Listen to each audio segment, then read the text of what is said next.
আল্লাহ রাব্বুল আলামিন বলেন, তারা আপনার কাছে জানতে চায়, আপনাকে জিজ্ঞাসা করে রূহ কি জিনিস। আপনি বলে দেন, কুলির রূহু মিন আমরি রব্বি, রূহ হলো আমার রবের একটা আদেশ। তার মানে রবের যখন আদেশ হয়, হার্ট চালু থাকে, রক্ত সঞ্চালন হয়। যখন রবের আদেশ ফুরিয়ে যায়, প্রাণ চলে যায়, মানুষ মরে যায়। রূহ তো আল্লাহ তাআলার আদেশ। বলেন তো, রূহ দেখা যায় নাকি? দেখা যায় না, ধরা যায় না। তাহলে এর বাস্তবতা কতটুকু? আমাদের দেশ সহ তাম দুনিয়ার মধ্যে এক শ্রেণীর মানুষ আছে যারা বস্তুবাদী, যারা যেটাকে দেখে সেটাকে বিশ্বাস করে, যা দেখে না তা বিশ্বাস করে না। তারা নিজেদেরকে বলে বাস্তববাদী।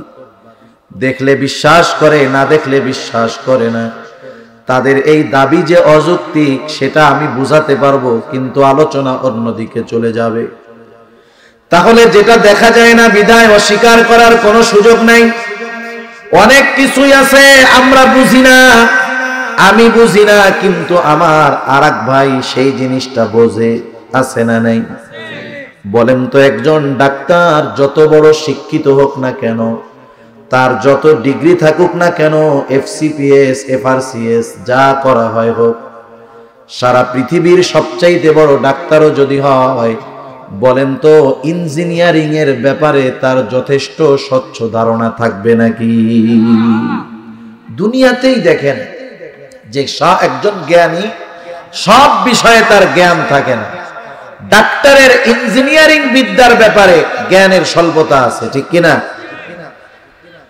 আল্লাহ রাব্বুল আলামিন সেই জন্য জানায় দিলেন, হাবিব, রূহ হলো আপনার রবের আদেশ। এটা কেমন, দেখতে কেমন, সব কিছু সব মাথার মধ্যে ধরবে না, কারণ ওই পরিমাণ জ্ঞান আল্লাহ আমি ওদেরকে দেই নাই। বরং আপনি জানায় দেন, রূহ নিয়ে তারা জানে কোনো বিভ্রান্তির মধ্যে না পড়ে যায়। এই জন্য আল্লাহ তাআলা জানায় দিলেন, ওয়ামা উতীতুম মিনাল ইলমি ইল্লা কলিলা, যে তোমাদেরকে অতি সামান্য জ্ঞান দেওয়া হয়েছে। বলেন, শুধু সামান্য না অতি সামান্য? অতি সামান্য জ্ঞান দেওয়া হয়েছে। আমাদের জ্ঞান কতটুকু? কথায় শুধু কথা বাড়ে আর কি। আমাদের জ্ঞান কতটুকু? কোরআনুল কারীমের মধ্যে কয়েকটা শিক্ষা সফরের ঘটনা আছে। শিক্ষা সফরগুলোর মধ্যে একটি শিক্ষা সফর হলো সূরাতুল কাহফ। এই সূরার মধ্যে হযরত মূসা ও খিজির আলাইহিস সালাম, এই দুইজনের একটা সফরের ঘটনা আছে। যাই হোক, যে কারণেই হোক ওই সফর ওনাদের হয়েছে। মূল কারণ ছিল হযরত মূসা আলাইহিস সালাম একদিন বক্তব্য দিচ্ছেন উম্মতের মধ্যে। ওনার বক্তব্যের পরে ওনাকে প্রশ্ন করা হলো যে সবচাইতে বড় জ্ঞানী কে? উনি জবাব দিয়েছেন, আমি। একদিক দিয়ে ওনার জবাব ঠিক আছে, কারণ আল্লাহ তাআলা যেই নবীকে যেখানে প্রেরণ করেছেন, যেই এলাকার জন্য প্রেরণ করেছেন, যাদের জন্য প্রেরণ করেছেন, ওই এলাকা, ওই গোত্র, তাদের থেকে সবচাইতে বেশি জ্ঞান আল্লাহ তাআলা ওই নবীকে দিয়ে পাঠান। এই হিসাবে ওনার জবাব ঠিক আছে, কিন্তু আল্লাহ তাআলার কাছে জবাবটা মনোপুত হয় নাই। উনি এই জন্য খিজির আলাইহিস সালামের কাছে আল্লাহ তাআলা পাঠায়া দিলেন যে, দেখো, তুমি নিজের বড় জ্ঞানী মনে করো, এই দুনিয়ায় এমনও জ্ঞানী আছে তাদের কাছে যেই জ্ঞান আছে সেটা তোমার কাছে অজানা। এখন সফর শুরু হয়েছে, শিক্ষা সফর। প্রথমে দুইজন ভ্রমণ করতেছে নৌকার মধ্যে, নৌকায় সমুদ্র পাড়ি দিল। দুইজনে মিলে যখন নৌকায় উঠে গেল, সমুদ্রের মধ্যে নৌকা চলে, উভয়ে একটা দৃশ্য খেয়াল করলেন, দেখতে পাইলেন সমুদ্রের মধ্যে একটা পাখি তার ঠোঁট লাগিয়ে সমুদ্র থেকে পানি পান করে। এই দৃশ্যটা দেখবার পর হযরত খিজির আলাইহিস সালাম মূসা আলাইহিস সালামকে বলতেছে, ভাই মূসা, তাকায় দেখো। এবার দেখলেন, এবার খিজির আলাইহিস সালাম বলে, ও ভাই মূসা, আল্লাহ তাআলার জ্ঞান যদি হয় এই সমুদ্র পরিমাণ, তাহলে সমগ্র সৃষ্টির জ্ঞান হলো ওই পাখির ঠোঁটে যতটুকু পানি লেগে আছে ওই পরিমাণ। আল্লাহ তাআলার জ্ঞান যদি হয় গোটা সমুদ্র পরিমাণ, তাহলে পাখির ঠোঁটে যতটুকু পানি লেগেছে সমগ্র সৃষ্টির জ্ঞান হলো ওই এক ফোঁটা পানির পরিমাণ। সুবহানাল্লাহ। তাহলে চিন্তা করেন আল্লাহ তাআলার ইলম জ্ঞান কোথায় আর সমগ্র সৃষ্টির জ্ঞান কোথায়? তুলনা করারও কোনো সুযোগ নাই, আছে?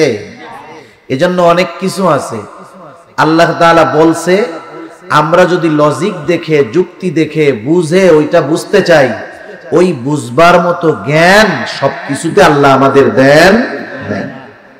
তো যাই হোক, রূহ যখন ফেরেশতা মায়ের পেটের মধ্যে দিল, আমি আপনি প্রাণ ফিরে পেলাম।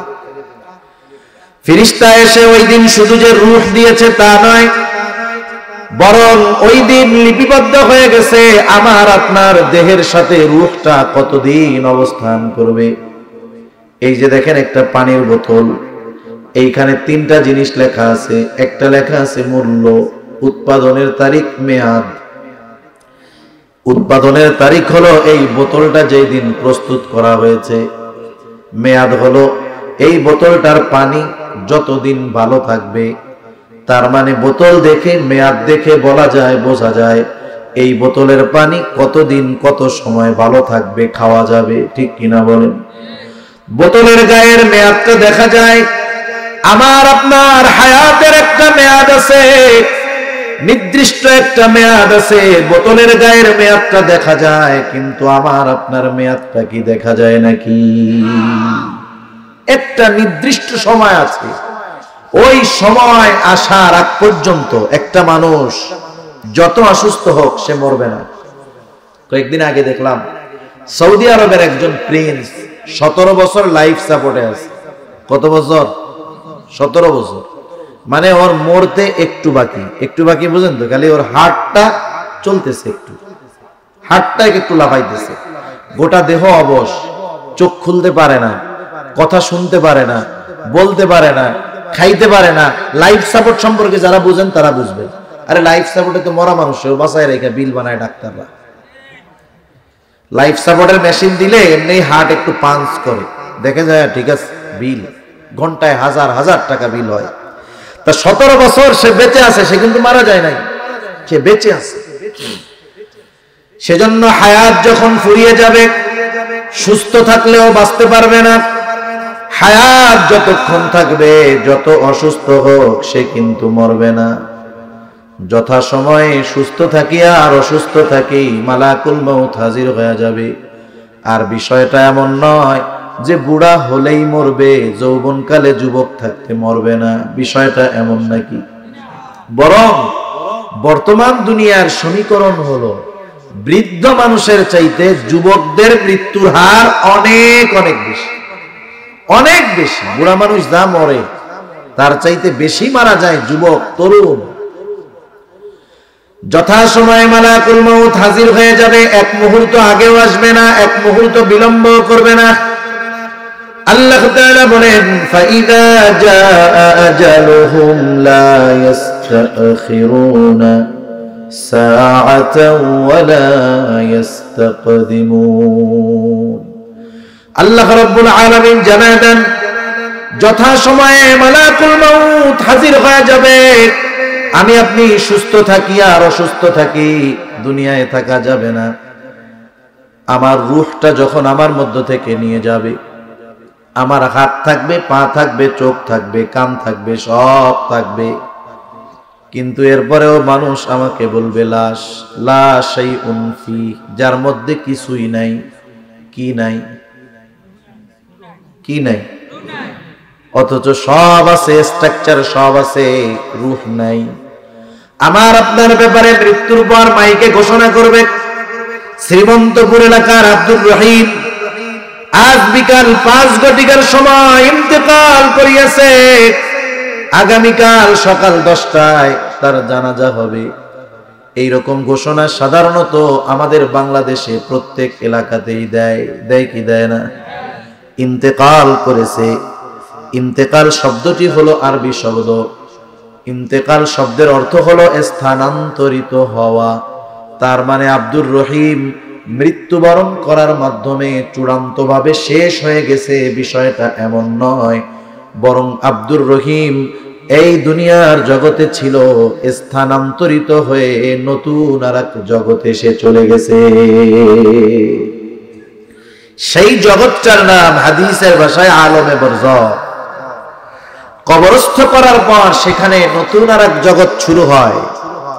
যদিও সেই জগৎ লোকচক্ষুর অন্তরালে, এটা মানুষ দেখতে পারে না। আমরা দেখতে পারি না বিধায় সবকিছু অবিশ্বাস করার সুযোগ আছে নাকি? দুনিয়াতেই অনেক কিছু আছে, জিন দেখা যায় না। জিনদের মধ্যেও আমাদের মতো সবকিছু আছে, বিবাহ শাদী আছে, মারামারি গ্যাঞ্জাম ফাসাদ আছে, আনন্দ খুশি হাসি খুশি আছে। তাদের মধ্যেও আলেম আছে, হাফেজ আছে, সব আছে, দেখা যায় না, কিন্তু অস্বীকার করার সুযোগ আছে। কেউ যদি জিন অস্বীকার করে ঈমান থাকবে না, কারণ আল্লাহ তাআলা জিনদের কথা কোরআনে বলছেন। শুধু তাই না, জিন নামে একটা সূরাও আল্লাহ তাআলা কোরআনে নাজিল করেছেন। লোকচক্ষুর অন্তরালের এক জগৎ আলমে বরজখ। আলমে বরজখ কারো জন্য হবে জান্নাতের একটা বাগান, কারো জন্য হয়ে যাবে জাহান্নামের একটা গর্ত। দুনিয়াতে যে ভালো কাজ করেছে, নেক আমল করেছে, আলমে বরজখ সাধারণ ভাষায় কবর, তার জন্য হয়ে যাবে জান্নাতের একটা বাগান। আর যে দুনিয়ায় বদকর্ম করেছে, বদ আমল করেছে, ওই কবর তার জন্য হয়ে যাবে জাহান্নামের একটা গর্ত। যাদের কবরটা জান্নাতের বাগান হবে, ওরা মনে করবে এটাই মনে হয় জান্নাত। আর যার আলমে বরজখে শাস্তি হবে, ও মনে করবে এটাই জাহান্নাম। ওই মুহূর্তে যার কবর জান্নাতের বাগান, সে চিন্তা করবে এর চাইতে শান্তির জায়গা আর হতে পারে না। আর যার আযাব হবে, ও চিন্তা করবে এর চাইতে বেশি আযাব আর হইতে পারে না। এজন্য বলবে আল্লাহ কিয়ামত কায়েম করে, যা হয় হোক, পরে দেখা যাবে। এই আলমে বরজখে আমাদের অবস্থান করতে হবে। আমরা দোয়া করি আল্লাহ তাআলা আমাদের সবার কবরকে জানি জান্নাতের বাগান বানায় দেয়। এজন্য দুনিয়ায় কি কাজ করতে হবে বলেন না? নেক আমল করতে হবে। তা ওই আলমে বরজখে অবস্থান দীর্ঘকাল, তবে অনন্তকাল নয়। আলমে বরজখে অবস্থান দীর্ঘকাল, তবে অনন্তকাল নয়। ওই সময়টা এক সময় শেষ হয়ে যাবে, সব মানুষের মৃত্যু ঘটবে ইসরাফিল আলাইহিস সালামের সিংহায় ফুৎকারের মাধ্যমে। আল্লাহ তাআলা বলেন, وَنُفِخَ فِي الصُّورِ فَصَعِقَ مَنْ فِي السَّمَاوَاتِ وَمَنْ فِي الْأَرْضِ إِلَّا مَنْ شَاءَ اللَّهُ ثُمَّ نُفِخَ فِيهِ أُخْرَى فَإِذَا هُمْ قِيَامٌ يَنْظُرُونَ। আল্লাহ রাব্বুল আলামিন বলেন, সিংহায় ফুৎকার দেওয়া হবে প্রথমবার সিংহায় ফুৎকার দেওয়ার পর আল্লাহ তাআলা যেগুলো চান সেগুলো ছাড়া সব সৃষ্টি অজ্ঞান হয়ে যাবে। ফাসাইকা মান ফিস সামাওয়াতি ওয়া মান ফিল আরদ, আসমান জমিন এই দুইটার মাঝে যা কিছু আছে, আল্লাহ যেগুলো চান সেগুলো ছাড়া সব অজ্ঞান হয়ে যাবে। মুফাসসিরিনে কেরাম লিখেন, প্রথমে সিংহায় ফুৎকার দেওয়ার পর যারা বেঁচে থাকবে আওয়াজে প্রথমে অজ্ঞান হবে, এরপরে মারা যাবে। সব শেষ। আল্লাহ তাআলা যাকে চান শুধু সে ছাড়া। এইবার দ্বিতীয়বার সিংহায় ফুৎকার হবে। সব তো মারা গেছে, কতদিন পর, কতকাল পর সিংহায় ফুৎকার হবে। হযরতে আবু হুরায়রা রাদিয়াল্লাহু তাআলা আনহু থেকে বর্ণিত হাদিস, তিনি বলেন, প্রথমবার সিংহায় ফুৎকার দেওয়ার পর, এই প্রথমবার সিংহায় ফুৎকারের 40 পর দ্বিতীয়বার সিংহায় ফুৎকার দেওয়া হবে। 40 পর। জিজ্ঞাসা করা হইতেছে 40 দিন না, 40 সপ্তাহ না, 40 মাস না, 40 বছর না, কত 40 পর না 40,000 বছর পর? এইটার মূল হিসাব যিনি জানেন তিনি কে? আরো জোরে কে? আল্লাহ তাআলা যখন আদেশ দিবেন দ্বিতীয়বার সিংহায় ফুৎকার দেওয়া হবে, সব তো শেষ। আল্লাহ তাআলা বলেন সুম্মা নুফিখা ফীহি উখরা ফাইযা হুম কিয়ামুন ইয়ানজুরুন। সত্য মরে গিয়েছিল, দ্বিতীয়বার সিংহায় ফুৎকার দেওয়ার পর প্রত্যেকের জায়গা থেকে দাঁড়ায় যাবে আর তাকায়া সব কিছু দেখতে থাকবে। আল্লাহ তাআলা আরেক জায়গায় বলেন ওয়ানুফিখা ফিস-সূরি ফাইযা হুম মিনাল আজদাসি ইলা রাব্বিহিম ইয়ানসিলুন। আল্লাহ রাব্বুল আলামিন বলেন দ্বিতীয়বার সিংহায় ফুৎকার দেওয়ার পর প্রত্যেকে তার কবর থেকে জেগে যাবে, উঠে যাবে। ইলা রাব্বিহিম ইয়ানসিলুন, প্রত্যেকে তার রবের দিকে ছুটতে থাকবে তথা বিচারালয়ের দিকে ছুটতে থাকবে। ওই দিনটা হলো সেই দিন, ওই দিবস হলো সেই দিবস যেই দিবসের কথা বারবার আমাদেরকে স্মরণ করিয়ে দিয়েছেন যিনি, তিনি কে? প্রত্যেক দিন প্রত্যেক রাকাত নামাজে ওই দিনের কথা আমরা মনে করি। যখন ইমামের পেছনে পড়ি, ইমামের কেরাত মুসল্লির কেরাত, জামাতে পড়ি আর একাকি পড়ি, সূরা ফাতিহা লাগে যে সেই দিনের একচ্ছত্র অধিপতি তার, ওই দিনের কথা প্রত্যেক রাকাতে আমাদেরকে স্মরণ করা যায়। ওই দিনের আরেক নাম হলো ইয়াউমুল হাসর, একত্রিতকরণ দিবস, যেদিন সবাইকে কি করা হবে? একত্রিত করা হবে। শুধু তাই না, ওই দিনের আরেক নাম হলো ইয়াউমুল জাযা, প্রতিদান দিবস। কি দিবস? প্রতিদান দিবস। আল্লাহ তাআলা বলেন ওয়া ইন্নামা তুওয়াফাউনা উজুরাকুম ইয়াউমাল কিয়ামাহ ফামান যুহজিহা আনিন নারি ওয়া উদখিলাল জান্নাতা ফাকাদ ফাজ। আল্লাহ রাব্বুল আলামিন বলেন ওয়া ইন্নামা তুওয়াফাউনা উজুরাকুম ইয়াউমাল কিয়ামাহ, কিয়ামতের দিন প্রত্যেককে তার কর্মের পূর্ণ প্রতিদান দেওয়া হবে। সেই দিন যাদেরকে আগুন থেকে বাঁচানো হবে, জান্নাতে প্রবেশ করানো হবে। আল্লাহ তাআলা বলেন ফাকাদ ফাজ, ওই লোকটাই হয়ে যাবে আসল সফল। ওই দিন আমাদের দুনিয়ার কর্মকাণ্ডের মূল প্রতিদান ওই দিন দেওয়া হবে। মরার পরে যেটা, ওইটা তো স্যাম্পল। ওইটা কি? স্যাম্পল, স্যাম্পল, পূর্বাভাস। আসল খবর, আসল প্রতিদান ওই দিন দেওয়া হবে। এখন দেখেন মানুষের কর্মের পূর্ণ প্রতিদান। তাহলে যে কোনো জিনিসের প্রতিদান দেওয়ার জন্য সেই জিনিস তথা সেই কর্ম সংরক্ষণ থাকার দরকার। কিয়ামতের দিন আমাদের কর্মের প্রতিদান দেওয়া হবে। তাহলে বোঝা গেল যে দুনিয়ার কর্মগুলো সংরক্ষিত আছে। অতীতে যারা ছিল তাদেরটা আছে, আমাদেরটাও রাখা হচ্ছে। কিয়ামত পর্যন্ত যত মানুষ আসবে সবার কর্ম সংরক্ষণ করে রাখা হবে। অসম্ভব নাকি আল্লাহর জন্য? আল্লাহর জন্য এটা অতি সহজ এক কাজ। আমরা যে কাজগুলা করি, যে আমলগুলা করি, বলেন তো আমাদের কর্মের একা করি, দলবদ্ধভাবে করি, দিনে করি আর রাতে করি, সবার সামনে করি আর অগোচরে করি, ঘরের মধ্যে করি আর বাহিরে করি, আমাদের সব কর্মের সবচাইতে বড় সাক্ষী কে বলেন তো? আল্লাহ। আল্লাহ তাআলা একাই সাক্ষী হিসাবে যথেষ্ট। কাফা বিল্লাহি শাহিদা, সাক্ষী হিসাবে তো আল্লাহর সাক্ষীই যথেষ্ট। এরপরেও আল্লাহ তাআলা শুধু নিজে যে সাক্ষী হিসাবে আছেন তা না, আরো সাক্ষী আল্লাহ তাআলা রাখছেন। আমাদের প্রত্যেকের কর্মগুলো লিপিবদ্ধ করার জন্য প্রত্যেকের কাঁধে দুইজন করে ফেরেশতা আছে। ডান কাঁধে একজন, বাম কাঁধে আরেকজন।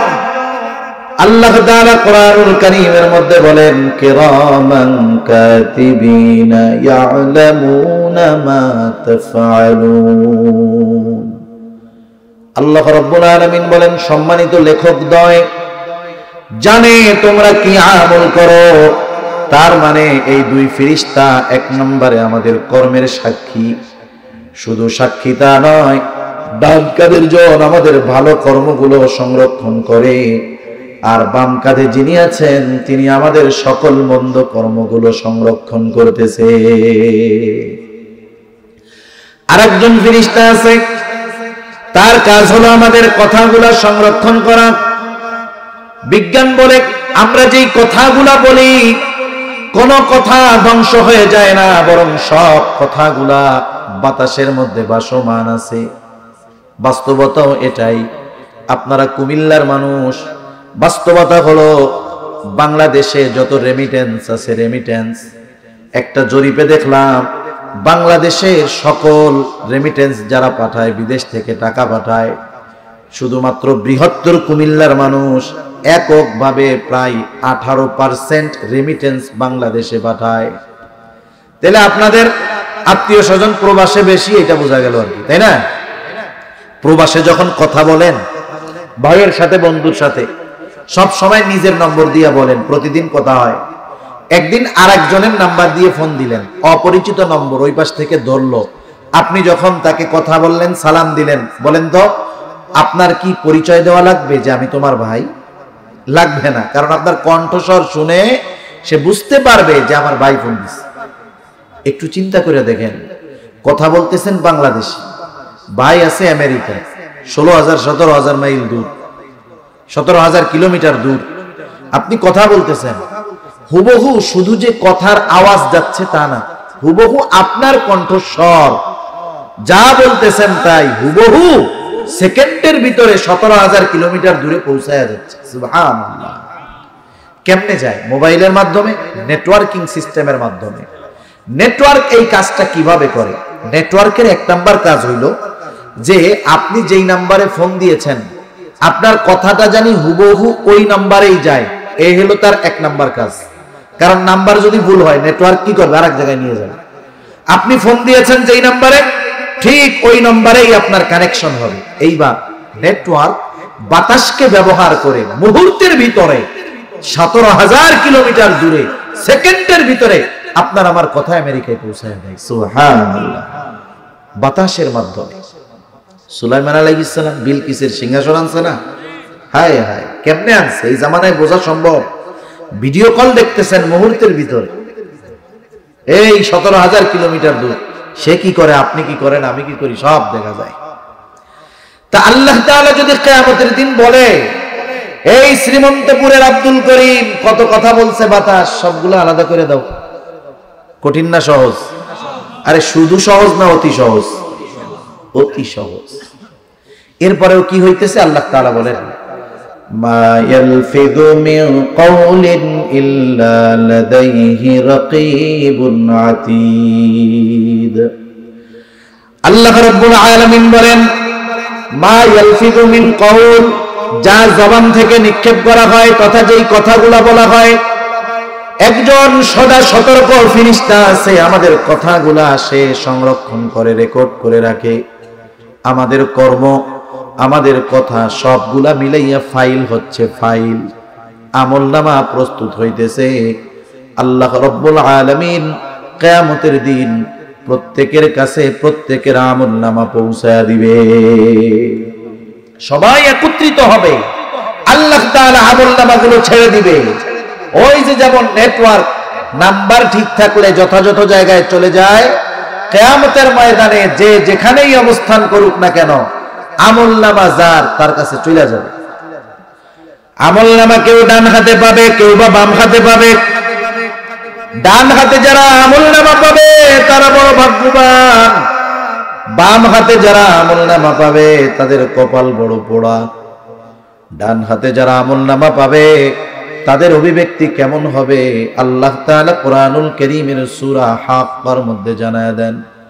আল্লাহ তাআলা বলেন, فَأَمَّا مَنْ أُوتِيَ كِتَابَهُ بِيَمِينِهِ فَيَقُولُ هَاؤُمُ اقْرَءُوا كِتَابِيَهْ إِنِّي ظَنَنْتُ أَنِّي مُلَاقٍ حِسَابِيَهْ।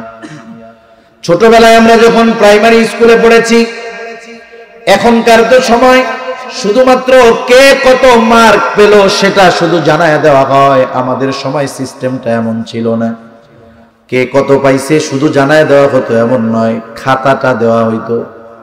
খাতা দিয়ে স্যার বলতো, দেখো কে কি লেখছো। শুধু তাই না, বলতো এই খাতা নিয়ে বাড়ি যাবা, তোমার অভিভাবক তথা তোমার আব্বা আম্মার কাছ থেকে সিগনেচার নিয়ে আসবা।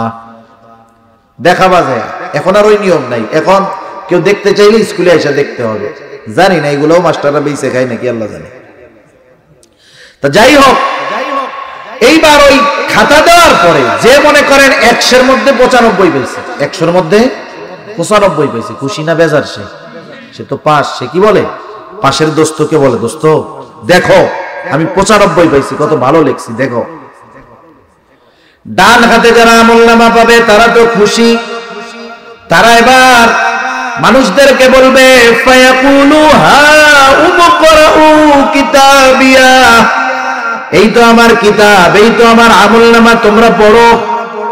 এইবার যেই ছেলেটা 95 পাইলো সে দোস্তরে বলে, দোস্ত আমি জানতাম এই পরীক্ষায় এইগুলা আসতে পারে, এই জন্য আমি খুব ভালোভাবে প্রস্তুতি নিয়েছিলাম।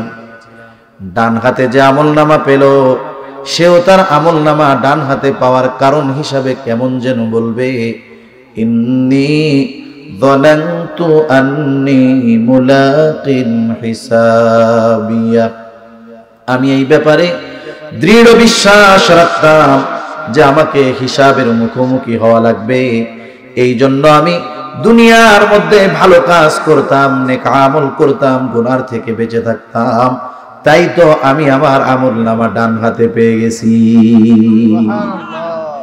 আর যেটা বাম হাতে পাবে, ওর বাম হাতে তো সামনাসামনি ওর দেওয়া হবে না, বাম হাতটা বুক চিরে পেছন দিকে নেওয়া হবে, বাম হাতের মধ্যে আমলনামা দেওয়া হবে। সে বাম হাতে আমলনামা পাওয়ার পর তার অভিব্যক্তি হলো, সে বলবে, ওয়া আম্মা মান উতিয়া কিতাবাহু বিশিমালি ফায়াকুলু ইয়া লাইতানি লাম উতা কিতাবিয়া ওয়া লাম আদরি মা হিসাবিয়া। ওই যে যেমন স্যার যখন খাতা দিত অঙ্কের মধ্যে বা ইংরেজির মধ্যে দুইটা ঘোড়ার ডিম যে পাইছে, ফেল করছে, ওর কাছে যখন খাতা দিয়ে বলা হতো, এই যে তোমার খাতা, দেখো কি লেখছো, বলেন তো লজ্জায় ওর খাতা কি আর একজনকে দেখতে দিত নাকি? দোস্ত দেখো তুমি তো 95 পাইছো, আমি দুইটা ঘোড়ার ডিম পাইছি, দেখো, দেখাই তো, দুইটাই ভাস করে ব্যাগের মধ্যে ভরা সারা। আর মনে মনে লজ্জায় কইতো, আরে এই খাতা কেন আমার কাছে আসলো? খাতা দেওয়ার আগে স্যারের ঘরে যদি আগুন লেগে পুড়ে সব ছাই হয়ে যেত আরো ভালো হইতো। লজ্জায় আমার সব শেষ, এই রেজাল্ট আমি কেন জানলাম? শেষ এই দিন বাম হাতে আমলনামা পাওয়া লোকগুলো বলবে, ইয়া লাইতানি লাম উতা কিতাবিয়া, আমার দুর্ভোগ, আমি যদি এই কিতাব না পাইতাম কতই না ভালো হতো। শের পরে বলবে, ওয়ালাম আদরি মা হিসাবিয়া, আমি যদি আমার এই হিসাব সম্পর্কে না জানতাম কতই না ভালো হতো। আমলনামা তো পৌঁছায় গেছে। এইবার আল্লাহ তাআলা বলবেন, ইকরা কিতাবাকা কাফা বিনাফসিকাল ইয়াওমা আলাইকা হাসিবা। আল্লাহ তাআলা বলবেন, তুমি পড়ো তোমার আমলনামা, পড়ো তোমার কিতাব, কাফা বিনাফসিকাল ইয়াওমা আলাইকা হাসিবা, তোমার হিসাব নেওয়ার জন্য তুমি নিজে যথেষ্ট। পড়ো তোমার কিতাব। আমলনামা যেই ভাষায় লেখা হোক না কেন, একটা মানুষ যত মূর্খ হোক না কেন, ওই দিন আমলনামা পড়বার যোগ্যতা যিনি দিয়ে দিবেন তিনি কে? প্রত্যেকে পড়তে পারবে। পড়ার পরে কি অবস্থা হবে? পড়া দেখবে, হায় রে কেমন কিতাব, যেটা আমার মনে নাই সেটাও আছে, সবচেয়ে ছোট গোনাটাও আছে, সবচেয়ে বড় গোনাটাও আছে, সবচেয়ে ছোট ভালো কাজটাও আছে লেখা, সবচেয়ে বড় ভালো কাজটাও আছে লেখা। সে বলবে, মালি হাদাল কিতাব লা ইউগাদিরু সগীরাতাও ওয়ালা কাবীরাতান ইল্লা আহসাহা। কেমন কিতাব রে, ছোট বড় একটা বিষয় বাদ যায় নাই, সব আছে এই কিতাবের মধ্যে। এইবার জবাব দিবেন একটু, বলেন তো ডান হাতে যারা আমলনামা পেল তাদের শেষ আবাসস্থল কোথায় হবে? আসহাবুল ইয়ামিন, ডানপন্থী যারা, তারা জান্নাতি। প্রত্যেকটা মানুষকে তার কর্মের ফলাফল দেওয়া হবে, এই কথাই আল্লাহ তাআলা বলেন। ইল্লা আসহাবাল ইয়ামিন, বদ আমল যারা করেছে তারা জাহান্নামী, তবে ডানপন্থীরা নয়। কারণ ডান হাতে আমলনামা যারা পেল তারা জান্নাতি। এইবার জান্নাতীরা যখন জান্নাতে যাবে, জান্নাতে কোনো চিন্তা নাই, কোনো পেরেশান নাই, কোনো ভয়ভীতি নাই। এই জান্নাতে যাওয়ার আগ পর্যন্ত সেও কিন্তু সর্বোচ্চ চিন্তায় থাকবে, টেনশনে থাকবে। শুধু তাই না, মানুষেরা কিয়ামতের দিন তাদের আপনজনের থেকে পালায়া থাকবে।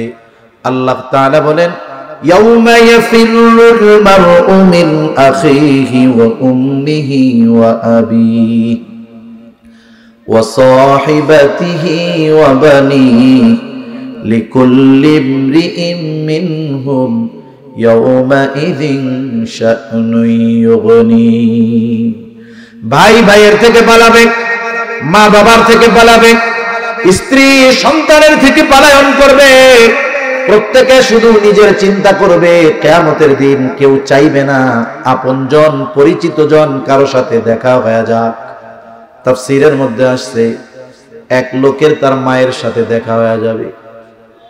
মার কাছে গিয়ে বলবে, মা আমি আপনার সেই সন্তান, যেই সন্তানকে আপনি 10 মাস গর্ভে ধারণ করছেন, নিঃস্বার্থভাবে 2 বছর দুধ পান করাইছেন। মা আপনি যতদিন দুনিয়ায় ছিলেন আমার আনন্দে আপনি আনন্দিত হতেন, আমার কষ্টে আপনি ব্যথিত হতেন। মা আপনার সেই সন্তান, একটা নেকির দরকার, এইটা হলে আপনার আদরের সন্তান জান্নাতে চলে যায়। ওই মা এবার জবাব দিবে, শোনো, দুনিয়াতে আমার বিবাহ হয়েছিল ঠিক, কিন্তু আমার কোনো সন্তান ছিল কিনা আমার মনে না। এই মা সেই দিন এমন মুসিবত যে তার মাতৃত্বকে অস্বীকার করবে। সে জান্নাতে যাওয়ার পরে আর কোনো টেনশন আছে? সালাম সালাম, শান্তি আর শান্তি হয়ে যাবে। মানুষ যখন চিন্তায় থাকবে কাউরে তো চিনবে না, কিন্তু জান্নাতে যাওয়ার পরে পরিচিত জন সবাইরে খুঁজবে, মাকে খুঁজবে, বাবাকে খুঁজবে, আত্মীয় স্বজন যারা চিনে, বন্ধু বান্ধব সবাইকে খুঁজবে। কিন্তু সবাইরে কি জান্নাতে পাবে নাকি? পাবে না। তো আল্লাহ তাআলা তাফসীরে ইবনে কাসীরের মধ্যে আসছে, আল্লাহ তাআলা জান্নাতি আর জাহান্নামীদের মধ্যে দেখা এবং কথাবার্তার ব্যবস্থা করে দিবে। একে অপরকে দেখবে, কথা বলবে। জাহান্নামীরা জান্নাতীরা দেখবে, ওই যে আমার দোস্ত, একসাথে লেখাপড়া করছি, খেলাধুলা করছি, ও জাহান্নামে পড়তেছে, শাস্তি ভোগ করতেছে, আরো জান্নাতে। এই দৃশ্য দেখার পর জান্নাতি আল্লাহর দরবারে কৃতজ্ঞতা আরো বাড়ায় দিবে। বলবে, আল্লাহ দুনিয়ায় ওর সাথেই তো চলতাম, আল্লাহ আপনি যদি আমাকে হেফাজত না করতেন হয়তো আমারও আজকে জাহান্নামে যাওয়া লাগতো। আপনার বড় দয়া। জাহান্নামী যখন জান্নাতীকে দেখবে একসাথে থাকছে, এবার চিন্তা করবে, আরে ওই তো সেই দোস্ত জান্নাতের নাজ নেয়ামত ভোগ করে, একসাথে থাকতাম, খেলাধুলা করতাম, সব করতাম। আজান দিলে বন্ধু শুধু নামাজে যাইতো, আমারে বলতো, আমি যাইতাম না। আরে আজকে যদি আমি ওর সাথে জান্নাতে নামাজে যাইতাম, তাহলে আজকে ওর সাথেও আমি জান্নাতে থাকতে পারতাম। এই যে আফসোস, আফসোস মানুষের কষ্ট বাড়ায় দেয়। আফসোস কি করে? মানুষের কষ্ট বাড়ায় দেয়। এই আফসোসের কারণে ওর শাস্তি, কষ্ট আরো বেশি লাগবে। এইবার জান্নাতি দেখবে কোন কারণে আমার আত্মীয় স্বজন, এই বন্ধু বান্ধব, পরিচিত জন তথা জাহান্নামীরা জাহান্নামে গেল কোন কারণে। তাফসীরে ইবনে কাসীরের মধ্যে আসছে, আল্লাহ তাআলা কথাবার্তার ব্যবস্থা করে দিবে, জান্নাতীরাও আলোচনা করবে ওরা কেন জাহান্নামে। আল্লাহ তাআলা বলেন, ফি জান্নাতি ইয়াতাসাআলুনা আনিল মুজরিমিনা মা সালাকাকুম ফি সাকার। জান্নাতীরা জানতে চাইবে মুজরিমদের কাছে তথা পাপীদের কাছে, জাহান্নামীদের কাছে, মা সালাকাকুম ফি সাকার, কোন জিনিসের কারণে তোমরা জাহান্নামে আসলা, কোন কারণে তোমরা জাহান্নামী। এইবার জাহান্নামীরা তাদের জাহান্নামে আসার কারণগুলো বর্ণনা করবে। জাহান্নামীরা এই সূরার আলোকে জাহান্নামে যাওয়ার 4টি কারণ তারা বর্ণনা করবে। কয় কারণ? আরো জোরে, কয় কারণ? 4 কারণ। এই 4 কারণের কোন একটা যদি আমাদের মধ্যে থাকে, ওইটারে খুব লালন পালন করব যত্নের সাথে, নাকি কি করব? বাইর করে দিব। জাহান্নামীরা এবার তাদের জাহান্নামে যাওয়ার প্রথম কারণ বলবে, ক্বালু লাম নাকু মিনাল মুসাল্লিন। এক নাম্বার তারা বলবে, আমরা মুসল্লি ছিলাম না। কি ছিলাম না? একটু জোরে কোন। মুসল্লি। মুসল্লি কাকে বলে? সপ্তাহে একদিন মসজিদে আসে মুসল্লি। ঢাকা শহরের মধ্যে আছে 10 তলা মসজিদ, 5 তলা 7 তলা মসজিদ, সব ভরা জুমার দিন। মসজিদ বইরা গেছে, কাতার চাপায় দাঁড়ানো হয়েছে। সামনের রাস্তা এইদিকে হাফ কিলো, ওইদিকে হাফ কিলো, সব ব্লক। এইখানে মসজিদ ভরে, রাস্তা হাফ কিলো 1 কিলো ভরে গেছে।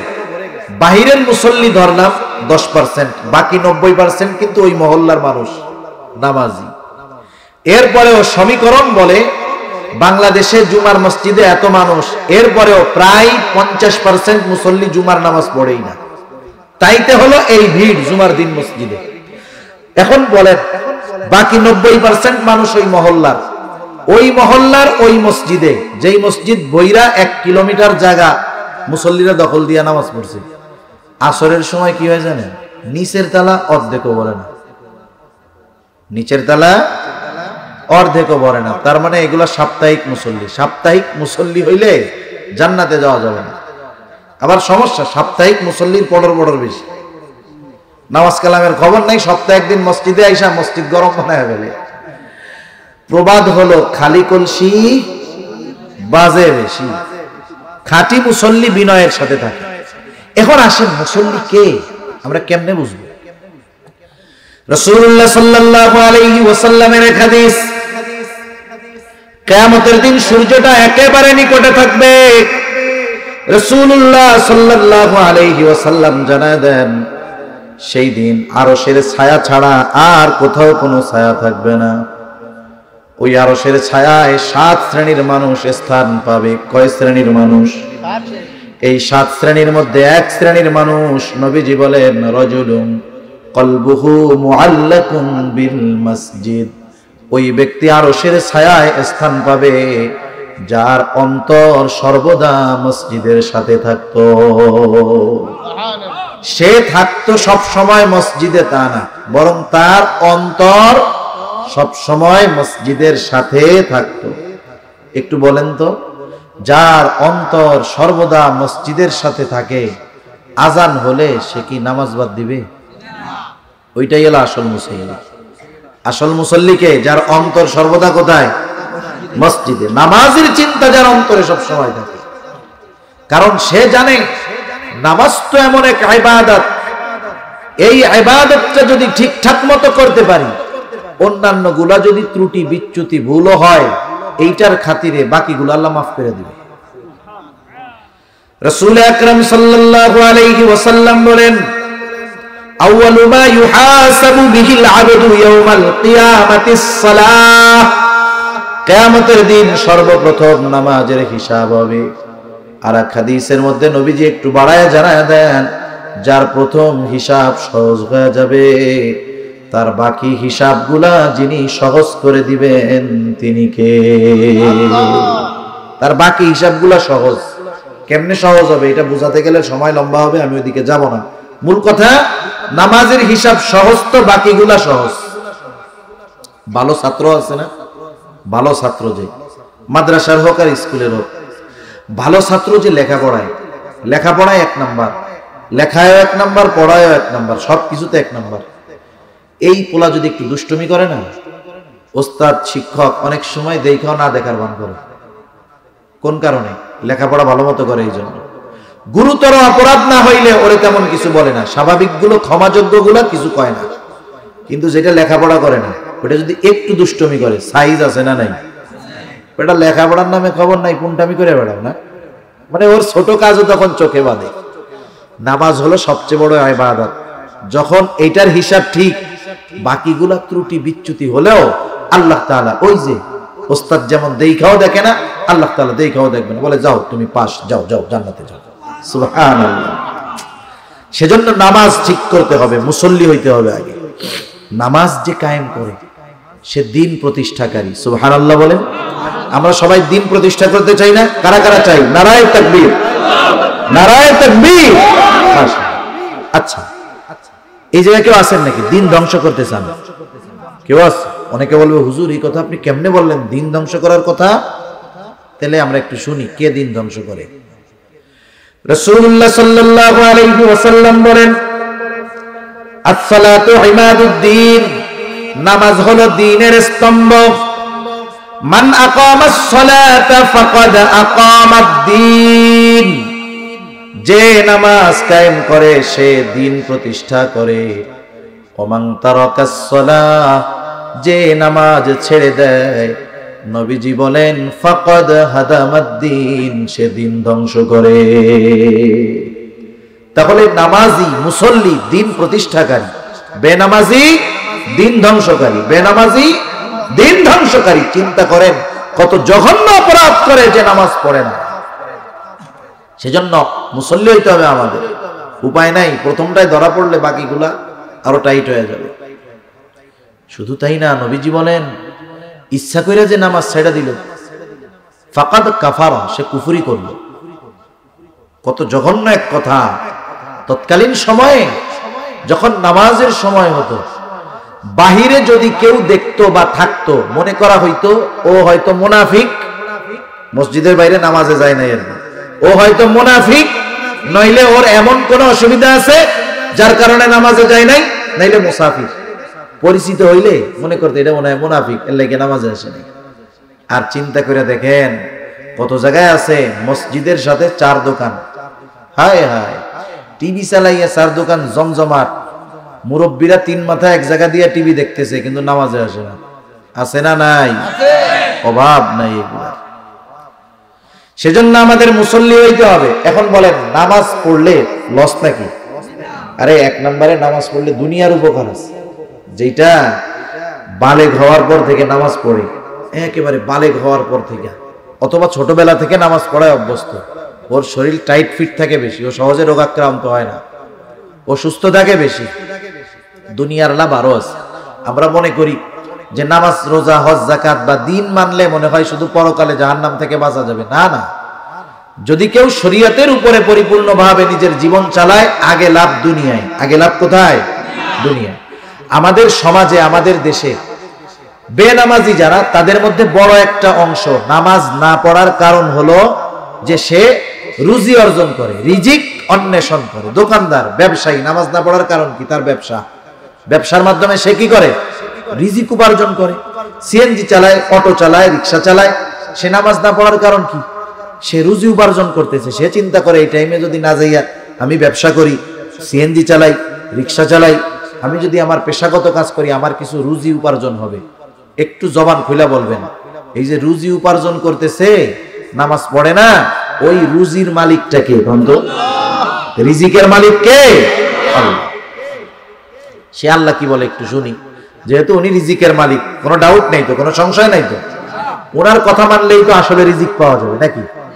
অনেকে আছে উপার্জন করে খাইতে পারে না, কিন্তু উপার্জন করে ঠিক, খাইতে পারে না। ও আসলে উপার্জন করে কোনো লাভ করতে পারে নাই। এখন রিজিকের মালিক কি বলে? রিজিকের মালিক বলে কি একটু শোনেন। ওয়া'মুর আহলাকা বিস-সালাতি ওয়াসতাবির আলাইহা লা নাসআলুকা রিজকা। রিজিকের মালিক বলে তুমি তোমার অধীনস্থদেরকে নামাজের আদেশ করো, তুমিও তার উপরে অটল থাকো।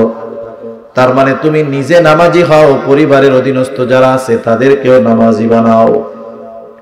একা নামাজি হলে হবে না, আমার অধীনস্থ যারা আছে তাদেরকেও নামাজি বানানো লাগবে। কারণ আমি একা জাহান্নাম থেকে বাঁচলে হবে না, আমার অধীনস্থ যারা তাদেরকেও জাহান্নাম থেকে বাঁচানো লাগবে। আল্লাহ তাআলা বলেন, ইয়া আইয়ুহাল্লাযীনা আমানু কু আনফুসাকুম ওয়া আহলিকুম নারা। আল্লাহ তাআলা বলেন, হে ঈমানদারেরা, নিজে জাহান্নামের আগুন থেকে বাঁচো, তোমার অধীনস্থদেরকেও জাহান্নামের আগুন থেকে বাঁচাও। তাইলে বলেন ঈমানদার জাহান্নাম থেকে বাঁচার মাধ্যম হলো নেক আমল। এখন এই নেক আমল একা করলে হবে নাকি অধীনস্থদেরকেও করাতে হবে?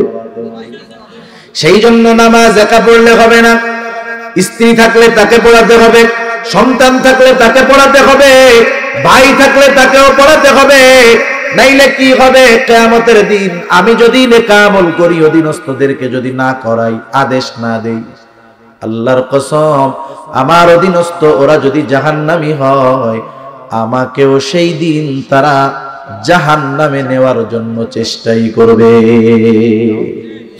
বরং তারা জাহান্নামে যাওয়ার কারণ হিসাবে আমাদেরকে আল্লাহর সামনে দাঁড় করাবে যে আল্লাহ জাহান্নামে গেছে এই বেটার লেগা, এর আগে দেন এরপরে আমাকে দিয়েন। বলেন তো এলাকায় যখন গ্যাঞ্জাম হয়, আপনাদের দিকে হয় কিনা জানি না, দুই দলের মারামারি হয়েছে, লিডার আছে এলো ঢাকাতে, মারামারি লাগছে লিডার জানেও না, এক পক্ষের একজন মারা গেল, যারা মারছে তাদের লিডার ঢাকায় এসি রুমে ঘুমাইতেছে রাতের বেলা, এদিক দিয়ে মারামারি শেষ। মামলা যখন হবে এক নাম্বার আসামি কেডা? ওই লিডার, ও তো জানেই না কেন, ও এই দলের অভিভাবক, কথা বুঝেন নাই? এই জন্য আমার অভিভাবকত্বের মধ্যে যারা আছে একটাও যদি জাহান্নামে যায় টান দিয়ে এক নাম্বার আসামি আমারে বানাবে। কি ভাবতেছেন? কারে খাওয়াইতেছেন ইনকাম কইরা? ওইটাই আগে গলা পাড়া দিয়া ধরবে যে আল্লাহ এই যে আব্বা এনার কারণে জাহান্নামে গেছি। রাত 3টার সময় আমি লেখাপড়া করেছি, ঘুমাইছি, ফজরের নামাজের দরজা আস্তে করে খুলে, কেন? তাইলে 3টার সময় ঘুমাইছে, রেজাল্ট খারাপ হবে। হায় হায়, উনি নিজে জাহান্নাম থেকে বাঁচার জন্য শীতে ঠান্ডা পানি দিয়ে ওযু করে মসজিদে যাচ্ছে, আর ছেলের ঘুম না ভাঙায়া উনি চলে গেল। আসলে মোহাব্বত নয়, ওই ছেলেকে উনি জাহান্নামের মধ্যে রেখে গেল, ঠিক কিনা বলেন? সেজন্য বুঝতে হবে এরা আমাদের বড় বিপদ হয়ে যাবে। কিন্তু এজন্য আল্লাহ তাআলা বললেন একা নামাজি হলে হবে না, অধীনস্থদেরকে নামাজি বানাও। ওয়া'মুর আহলাকা বিস-সালাতি ওয়াসতাবির আলাইহা লা নাসআলুকা রিজকা। আল্লাহ তাআলা বলেন তুমি অধীনস্থদেরকে নামাজের আদেশ করো, তুমিও তার উপরে অটল থাকো বান্দা, আমি তো তোমার কাছে রিজিক চাই না। তুমি যদি নামাজি হও, তোমার ঘর যদি নামাজিদের ঘর হয়ে যায়, মুসল্লি হয়ে যাও, ঘরের সবাই যদি মুসল্লি হয়ে যায়, বান্দা চিন্তা করো না, নাহনু নারযুকুকা, আমি আল্লাহ তোমাকে রিজিক দিয়ে দিব। এ কথা কি কার? রিজিকের মালিকের। রিজিকের মালিক বলতেছে মুসল্লি হও, আমি রিজিক দিয়ে দিব। এজন্য আমরা যদি মুসল্লি হই, রিজিকের ব্যবস্থা করবেন কে? আল্লাহ তাআলা করবে। মুসল্লি হব তো আমরা? মুসল্লি হব, 5 ওয়াক্ত নামাজ পড়বো। কয় মিনিট সময় লাগে? 101 ঘন্টা। 101 ঘন্টা সময় লাগবে সব মিলাইয়া, একবারে না 5 ভাগে? 5 ভাগে। এই কতদিন এলাকায় এলাকায় দেখছেন না বড় পর্দায় খেলা দেখাইতো? আমরা কত জায়গায় যায় দেখছি, একবারে খোলা আকাশের নিচে ফাঁকা জায়গায় খেলা দেখতেছি। এক জায়গায় থেকে ওই খেলা হইতেছে, আমরা মাহফিল থেকে আসতেছি, রোডের উপরে বৈশা, গাড়ি যাওয়ার জায়গা না, ওর পার উপর দিয়ে গাড়ি উঠে যাইতে যায়, কিন্তু ও পা সরায় না। কেন সরায় না জানেন? এত গাদাগাদি, ও যদি একবার উঠে ওই জায়গায় আর বসতে পারবে না। এত কষ্ট, ঠান্ডার মধ্যে রাস্তায় বসে রয়েছে, রাত 1টার সময় খেলা দেখতেছে, একটানা 90 মিনিট, 1.5 ঘন্টা 2 ঘন্টা 2.5 ঘন্টা খেলা দেখে, মাজাও ব্যথায় না, কোমরও ব্যথায় না, শীতও লাগে না। 15 মিনিট মসজিদে আসতে গেলে জান কলিজাটা কেমন জানি বাইরে হয়ে যায় একবারে। সময় ঘন্টার পর ঘন্টা চায়ের দোকানে পার হয়ে যাচ্ছে, টের পায় না। যুবক রাত্রেবেলা শুয়ে মোবাইল এইভাবে নিছে, চার্জও ফুল, ইন্টারনেটও ডিসকানেক্ট হওয়ার কোনো সমস্যা নাই, ওয়াইফাই লাইন দিয়া। ও টের পায় কখন জানেন? ফজরের আজান যখন হয়, এর আগে আরো টের পায় না। 6-7 ঘন্টা একটানা মোবাইল দেখতেছি, কোনো অসুবিধা নাই। হায় হায়, 1.5 ঘন্টা সময় 5 ভাগে আল্লাহর জন্য মসজিদে আসা, নামাজ পড়া, এটা তার নসিবে হয় না। এর চাইতে বদনসিব আর হইতে পারে না, ঠিক কিনা বলেন? এজন্য অভ্যাস করেন, 5 ওয়াক্ত নামাজ আমরা কেউ ছাড়বো না। যুবক হোক, ছোট হোক, ছোটদেরকেও নিয়ে আসবেন। যদি প্রস্রাব পায়খানা মসজিদে না করে এরকম গুলো আর কি, একবারে গেদাটা ধরে নিয়ে আসেন না, আনবেন ওইটারে যেটা প্রস্রাব পায়খানা আসলে বলতে পারে 4 বছর 5 বছর হইলে। নবীজি বলেন যে তোমরা, আবু দাউদের হাদিস, তোমরা 7 বছর বয়স হলে বাচ্চাদের নামাজের আদেশ করো। আদেশ বলেন তো, আদেশ করার আগে প্রশিক্ষণের দরকার আছে না? তার মানে বোঝা গেল কি, আরো আগের থেকে তাকে অভ্যস্ত করতে হবে নামাজে। 10 বছর হইলে নামাজ না পড়লে পিটানি লাগাও। সেজন্য ঘরগুলাকে মুসল্লি বানাতে হবে। এ ব্যাপারে কোন স্যার, কোন অভিভাবক কোন সন্তানের প্রতি যদি ছাড় দেন, নমনীয়তা দেখান, আপনি যত তাহাজ্জুদ গুজারি হন না কেন, কিয়ামতের দিন ওই সন্তান আপনাকে ছাড় দিবে না। এজন্য এ ব্যাপারে পুরা কঠোর হইতে হবে, সবাই নামাজ পড়তেই হবে। তাহলে জাহান্নামীরা জাহান্নামে যাওয়ার এক নাম্বার কারণ বলছে লাম নাকু মিনাল মুসাল্লিন, আমরা মুসল্লি ছিলাম না, আর আমরা মুসল্লি হব। 2 নাম্বার কারণ জাহান্নামীরা বলবে, আল্লাহ তাআলা বলেন ওয়ালাম নাকু নুতঈমুল মিসকিন, আমরা মিসকিনদেরকে খানা দিতাম না। সাধারণভাবে মানুষকে খানা খাওয়ানো ফজিলতের কাজ। রাসূল আকরাম সাল্লাল্লাহু আলাইহি ওয়াসাল্লামের কাছে একজন লোক এসে জিজ্ঞাসা করতেছে, আইয়ুল ইসলামি খায়র, ইসলামের মধ্যে সর্বোত্তম কাজ কোনটা? আল্লাহ রাসূল সাল্লাল্লাহু আলাইহি ওয়াসাল্লাম ছিলেন উম্মতের রূহানি ডাক্তার। একই প্রশ্ন যদি একাধিক ব্যক্তি করত, অবস্থা বুঝে তিনি জবাব দিতেন। এই লোকের প্রশ্নের জবাবে নবীজি বললেন, তুতঈমুত তাআম ওয়া তাকরাউস সালাম আলা মান আরাফতা ওয়া মান লাম তারিফ। নবীজি বললেন, তুমি মানুষকে খানা খাওয়াও আর পরিচিত অপরিচিত সবাইকে বেশি বেশি সালাম দাও। তাহলে খানা খাওয়ানোর ক্ষেত্রে নবীজি বলেন নাই গরিবরে খাওয়াও, ধনীরে খাওয়ায়ও না।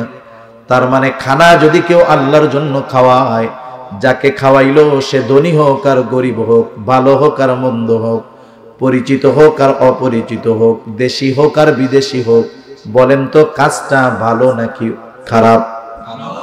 নিঃসন্দেহে খানা খাওয়ানো উত্তম কাজ, তবে খাওয়াইতে হবে কার জন্য? আপনি আত্মীয়, অনেক ধনী মানুষ, দাওয়াত দিয়ে খাওয়াইছেন আল্লাহর সন্তুষ্টির জন্য, সওয়াব আছে না নাই? আচ্ছা, তাইলে দাওয়াত দিয়া খাওয়াইলে সওয়াব আছে না নাই? দাওয়াত দিয়া টাকা পয়সার আশা কইরা খাওয়াইলে সওয়াব আছে না নাই? আগের আমলে দাওয়াত না দিলে মুরব্বীরা রাগ হইতো। আমার মুরব্বীদেরও দেখছি, অমুকে আমার মাইয়ের বিয়ার দাওয়াত দিল না আমারে, ওর সাথে কোনো কথা নাই, অভিমান করতো। আর এখন যদি কেউ দাওয়াত দেয়, যারে দেয় ও চিন্তায় পড়ে যায়। চিন্তা করে আমার মাসে যদি বেতন হয় 15,000 টাকা, আর ওই মাসে যদি শুক্রবার পড়ে 5টা, আর 5টা বিয়ার দাওয়াত থাকলে 5,000 নিম্নে এমনি শেষ। কারণ যে সামাজিকতা আমাদের মধ্যে, অপসংস্কৃতি আর অপসামাজিকতা, খাইয়া টাকা না দিলে যে দাওয়াত দিছে, ওরে আল্লাহ শেষ করে দিবে পুরো কইয়া। সেজন্য মান সম্মান বাঁচানোর জন্য হইলেও খাইতে পারুক আর না পারুক 1000 টাকার নোট একটা দেওয়াই লাগে, ঠিক না? এক মুসলমানের উপরে অপর মুসলমানের কয়েকটা হক আছে। এর মধ্যে একটা হক হলো দাওয়াত দিলে দাওয়াত কবুল করা, যাওয়া। নবীজি বলছেন, তোমাদেরকে যদি কেউ খাবারের জন্য দাওয়াত দেয়, তুমি যাইবা। যদি তুমি রোজা থাকো তাহলে বলবা, ভাই আমি রোজাদার, তুমি তার জন্য দোয়া করবা। কিন্তু ওলামায়ে কেরাম বলেন, যদি কেউ দাওয়াত দিয়া ব্যবসা করবে, এটা বোঝা যায়। বুঝেন নাই? ব্যবসা করবে এটা বোঝা যায়। ও চিন্তা করতেছে 500 মানুষের দাওয়াত দিব, খরচ হবে 2.5 লাখ, পার পারসন 500 করে খরচ ধরলাম, তাও লাগে না। ধরলাম সব মিলাই অ্যারেঞ্জমেন্ট, ডেকোরেশন, হাড়ি পাতিল, চেয়ার টেবিল দিয়া 2.5 লক্ষ খরচ, 500 লোকের আয়োজন। এই জামানায় কি 1000-এর কম দিতে পারবে?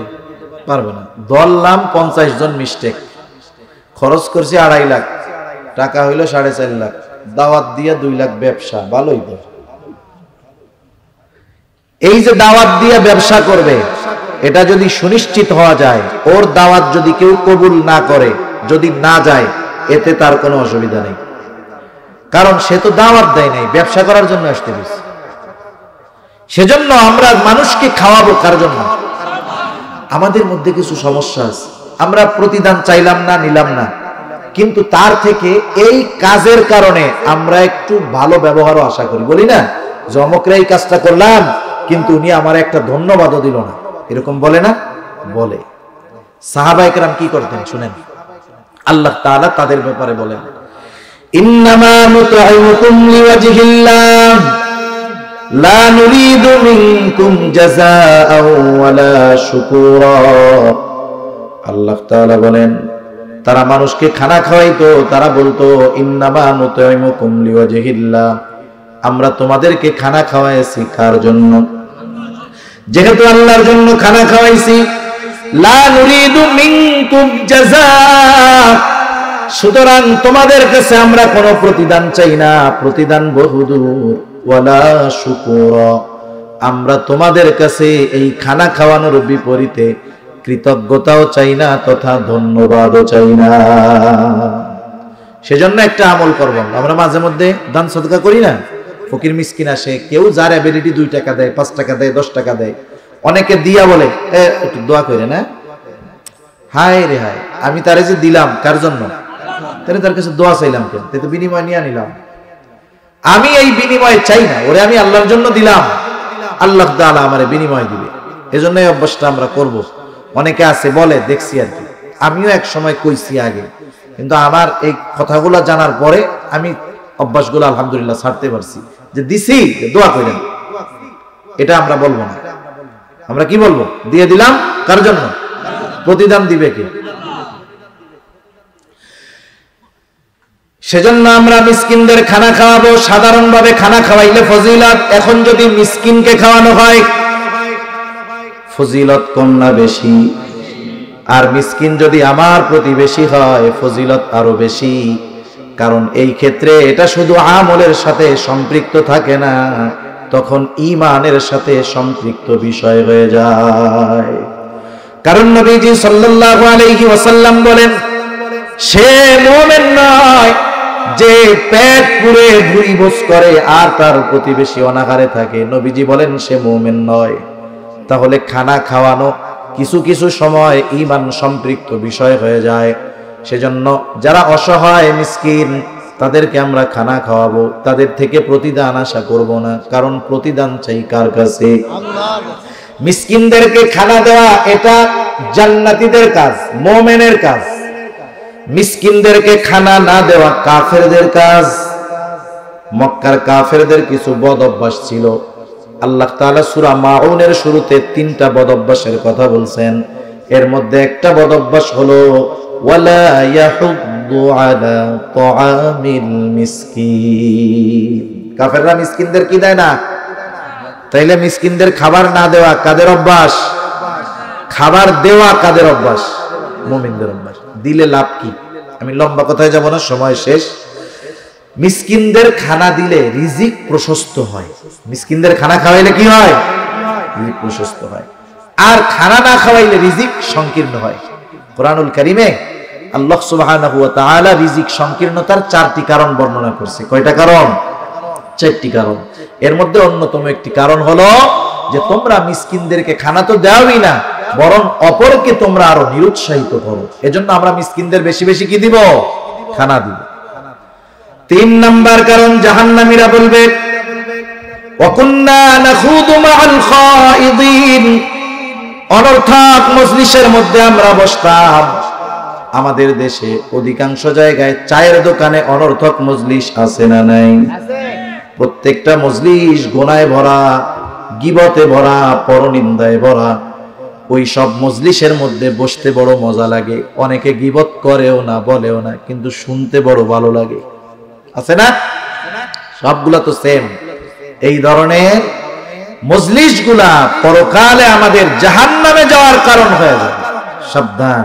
এই যে বাজার ঘাট, এটাকে আমরা বাথরুমের মতো মনে করব। কিসের মতো? বাথরুমের মতো। 5 মিনিট আর আমি শেষ করে দিতেছি। বাথরুমের মতো মনে করব। মনে করেন এখনকার আধুনিক জামানায় একটা মানুষ ঘর যত ব্যয় করে বানায় তার চাইতে বাথরুমটা আরো সুন্দর বানায়।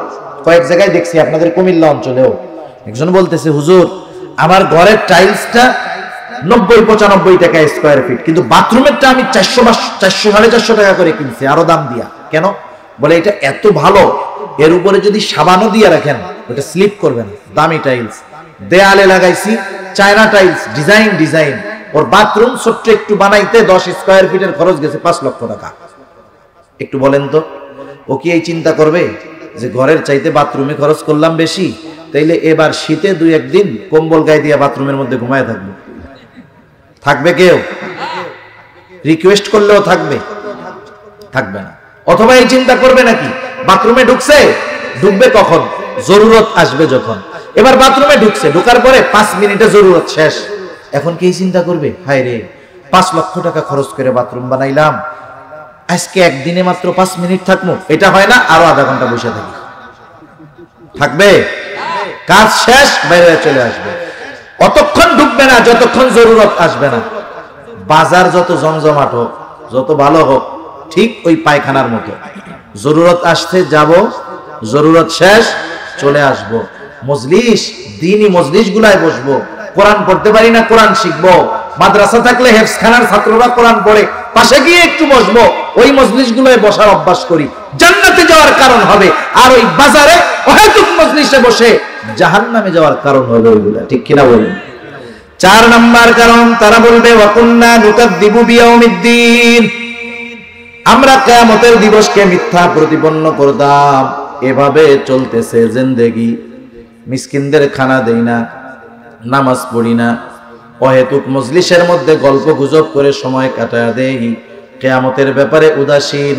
হাত্তা আতানাল ইয়াকিন, এমত অবস্থায় একটা সময় দৃঢ় সত্যের আগমন ঘটলো, তথা মৃত্যুর আগমন ঘটলো, তাওবা করতে পারলাম না, ঠিকানা এখন জাহান্নাম। সেজন্য জাহান্নামীদের 4টি কর্ম, 4টি কারণ আমরা জানলাম জাহান্নামে যাওয়ার। কয়টা কারণ?